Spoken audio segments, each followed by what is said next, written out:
Praise lord. అందరూ బాగున్నారా? ఈరోజు మరొక విషయంతో మీ ముందుకు వచ్చాను. పునరుద్ధానమే లేదంటూ సర్దుకేళ్ళు ఉన్నారు, ఈనాడు కూడా అనేకులు ఉన్నారు. అయితే దాని గురించి సాక్ష్యం ఇచ్చినటువంటి విషయాన్ని ఈరోజు తెలియపరుస్తూ ఉంటున్నాను. అది ఎవరంటే పౌలు భక్తులు చెప్తున్నటువంటి ఒక సాక్ష్యం అన్నమాట అండి. అయితే ప్రియులరా, మనం చూసినప్పుడు 1 కొరింథీ పత్రిక 15:14 మరియు క్రీస్తు లేపబడని యెడల మేము ప్రకటన చేయుట వ్యర్థమే అంటున్నాడండి. అవును ప్రియులరా, యేసు క్రీస్తు ప్రభు లేపబడకపోతే, పునరుద్ధానం లేకపోతే ఈ యొక్క ప్రకటన వ్యర్థమే తెలియచేస్తున్నాడు. అంతేకాదు, మనం కొంచెం పైన చూసినట్లయితే కొరింథీ పత్రిక 15:3-4 చదువుతున్నాను. లేఖనముల ప్రకారము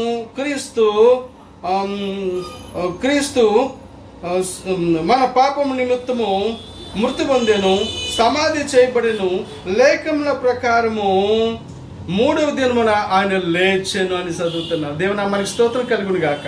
ఎంత అద్భుతమైన సాక్ష్యం అండి ఇది. పౌలు భక్తులు తెలియచేస్తున్నటువంటి సాక్ష్యం అన్నమాట అండి. అంతేకాదు, ఇంకా మనం చూసినట్లయితే ఆయన కేఫాకును అనగా పేతురుకును కనిపించినాడు. అంతేకాదు 12 మంది శిష్యులకు కనిపించారు. 500 మంది కంటే ఎక్కువ మందికి ఆయన ఒక్కసారి కనిపించారని చెప్తున్నారు అన్నమాట అండి. కనుక ప్రియులరా, ఆయనకు పునరుద్ధానం లేదని చెప్పడానికి ఎందుకంటే సాక్ష్యం మరొకటి ఏది లేదు. అంచేత పౌలు భక్తులు చెప్పేటటువంటి విషయం ఏంటంటే, ఇంకా అంటున్నాడు, పౌలు కూడా అంటున్నాడు ఏమనంటే, అకాలమందు పుట్టిన నాకు కూడా ఆయన కనిపించాడు అంటున్నాడు. ఎంత గొప్ప సంగతి అండి.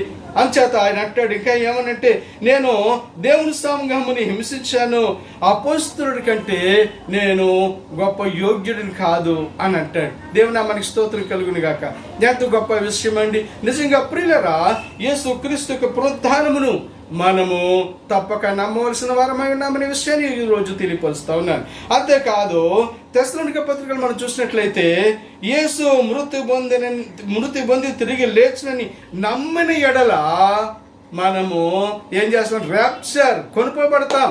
కనుక ప్రియులరా, ఎంతటి చక్కని ఆ సందేశము దేవుడి వాక్యములతో మనకి ఏం తెలియచేస్తున్నాడంటే, దానిని సాక్ష్యముగా వాక్యాన్ని మనకి పెట్టి ఉన్నాడు. చూస్తారా ప్రియులరా, ఎంత గొప్ప పునరుత్థానం అండి. ఆయన పునరుత్థానమే లేకపోయినట్లయితే ఆ జీవము లేదు. ఆయన యొక్క పునరుత్థానము గొప్పది. ఆయన పునరుత్థానం వలన మనము ఆ పునరుత్థానం నమ్మని ఎడల ఆయన అంటున్నాడు పౌలు భక్తుడు ఏమంటున్నాడంటే, మనము ఎత్తబడతాము అంటున్నాడు అనమాట అండి. కనుక ప్రియులరా, ఈ యొక్క రోజు ఈ సందేశం ద్వారా మీ మధ్యకి విషయాన్ని తీసుకొచ్చాను. దేవుడు మనం దీవించును గాక. ఆమేన్.